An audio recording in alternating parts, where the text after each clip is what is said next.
ভগবানকে ভোগ লাগানো হয়েছিল তখন আমি উপরে ছিলাম না, তো এখন আমি তোমাদের জন্য মানে তোমাদেরকে ভগবানের ভোগ দর্শন করাচ্ছি। ষষ্ঠীতে যে কী কী বাড়িতে রান্নাবান্না হয়েছে, এই যে অন্ন হয়েছে, ওখানে হচ্ছে করলা আলু ভাজা, শাক ভাজা, ওটা শুক্তো, বেগুন ভাজা, লেবু আছে, এখানে আছে টক আছে, ডাল, আর ওটা হচ্ছে ময়দা আর পনিরের কাশ্মীরি, তারপরে হচ্ছে এটা ছোলা কচু, আর এখানে আছে রসগোল্লা আছে, কমলাভোগ আছে, পান্তুয়া আছে, আর আছে দই।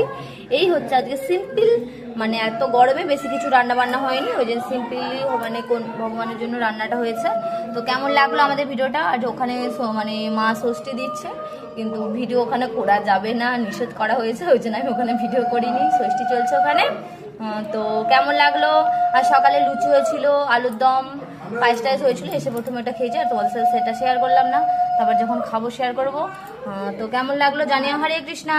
যখন ভগবানকে ভোগ লাগানো হয়েছিল তখন আমি উপরে ছিলাম না, তো এখন আমি তোমাদের জন্য মানে তোমাদেরকে ভগবানের ভোগ দর্শন করাচ্ছি। ষষ্ঠীতে যে কী কী বাড়িতে রান্নাবান্না হয়েছে, এই যে অন্ন হয়েছে, ওখানে হচ্ছে করলা আলু ভাজা, শাক ভাজা, ওটা শুক্তো, বেগুন ভাজা, লেবু আছে, এখানে আছে টক আছে, ডাল, আর ওটা হচ্ছে ময়দা আর পনিরের কাশ্মীরি, তারপরে হচ্ছে এটা ছোলা কচু, আর এখানে আছে রসগোল্লা আছে, কমলাভোগ আছে, পান্তুয়া আছে, আর আছে দই।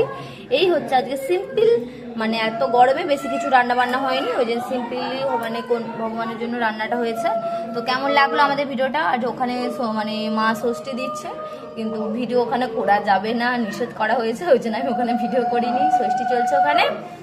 তো কেমন লাগলো?